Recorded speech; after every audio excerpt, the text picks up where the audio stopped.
வணக்கம் மக்களே, welcome to the ஃபென்சர் show. இன்னைக்கு ஷோவில் நம்ம பார்க்க போகிறது ஐடென்டிட்டி அப்படின்ற மலையாள மூவியோட ரிவ்யூ. இந்த படம் பார்த்தீங்கன்னா ஆல்ரெடி தேட்டர்ஸில் ரிலீஸ் ஆன ஒரு படம். இப்போ இந்த படம் ZEE5 OTT ஆப்பில் தமிழ் டப்பிங்கோட அவைலபிளாக இருக்குது.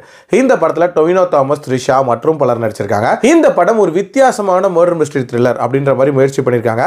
இந்த படத்தோட ஸ்டார்டிங்லேயே ஒரு துணிக்கடையில் பெண்கள் உடை மாற்றுறதை திருட்டுத்தனமாக வீடியோ எடுக்கிறாங்க. அதுக்கு காரணமாக இருக்கக்கூடிய அந்த ஷாப் ஓனர் இருக்கார்ல, அவரை ஒரு நபர் மர்மமான முறையில் எரிச்சு கொலை பண்றாரு. இந்த கேஸை போலீஸ் இன்வெஸ்டிகேட் பண்ண ஆரம்பிக்கிறாங்க. அதுவும் 2 ஸ்டேட் போலீஸும் இன்வெஸ்டிகேட் பண்ண ஆரம்பிக்கிறாங்க. இந்த கேஸுக்கு சாட்சி அப்படின்னு பார்த்தீங்கன்னா த்ரிஷா தான். இவங்க தான் ஐ விட்னஸா இருப்பாங்க. ஸோ இந்த ஐ விட்னஸை ப்ரொடெக்ட் பண்ணக்கூடிய ஒரு ஆஃபீஸரா வினய் இந்த கதைக்குள்ள வருவார். ஸோ இவங்க எல்லாருமே ஒரு அப்பார்ட்மெண்ட்ல தங்கி இருப்பாங்க.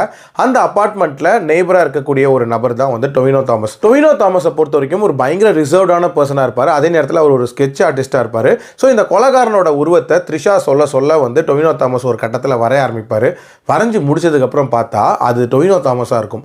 எதனால் த்ரிஷா டொவினோ தாமஸை வரைஞ்சாங்க? உண்மையிலே இந்த கொலையை பண்ணது யார்? இந்த கொலைகாரனுக்கும் இதுக்கு பின்னாடி இருக்கக்கூடிய பெரிய கேஸுக்கும் என்ன சம்பந்தம் அப்படின்ற மாதிரி நிறைய விஷயங்களை சொல்லக்கூடிய ஒரு படம் தான் இந்த படம். எனக்கு இந்த படத்தில் பிடிச்ச விஷயம் அப்படின்றது இந்த படம் தொடங்கின விதம் அப்படின்றதே ஒரு பயங்கரமான மிஸ்ட்ரி த்ரில்லராக இருக்க போகுது அப்படின்ற மாதிரியான ஒரு ஃபீலை கொடுத்துச்சு. அதுக்கேற்ற மாதிரி ஸ்டார்டிங்கில் வரக்கூடிய அந்த சீக்வன்ஸ் ஆஃப் ஈவெண்ட்ஸ் எல்லாமே பயங்கர பரபரப்பாக போச்சு அப்படின்னே சொல்லலாம்.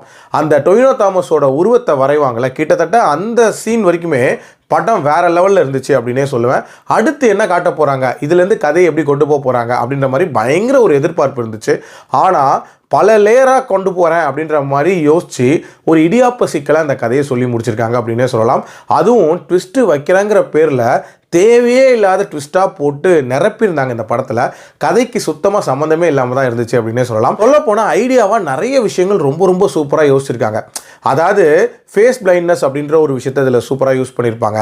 அது மட்டும் இல்லாமல் டொவினோ தாமஸோட பேக் ஸ்டோரி, அதாவது அவர் யார் அப்படின்றதுக்கு ஒரு சூப்பரான ஒரு ட்விஸ்ட் ஒன்று வச்சுருப்பாங்க. அதே மாதிரி அந்த ப்ரைவேட் ஜெட்டில் நடக்கக்கூடிய சம்பவங்கள் அண்ட் கிளைமேக்ஸை லிங்க் பண்ண விதம், இது எல்லாமே ரொம்ப நீட்டாக யோசித்த ஒரு விஷயம் தான். பட் ஒரு கோர்வையாக அந்த கதையை சொல்லும் போது எங்கே தொடங்கினாங்க, எங்கே முடிச்சாங்க அப்படின்ற மாதிரியான ஒரு ஃபீல் தான் இருந்துச்சு.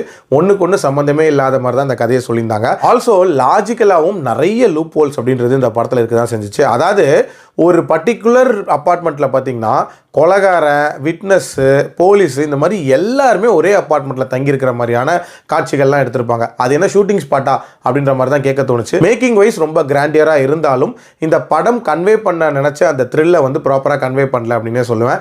என்னோட ரேட்டிங் இந்த படத்துக்கு 2.6 out of 5. டைம் இருந்தால் வேணால் ட்ரை பண்ணி பாருங்கள். அடல்ட் கண்டென்ட்லாம் அந்த அளவுக்கு இல்லை, பார்க்கணுன்னா பாருங்கள். மீண்டும் அடுத்த விமர்சனத்தில் சந்திக்கிறேன். நன்றி, வணக்கம்.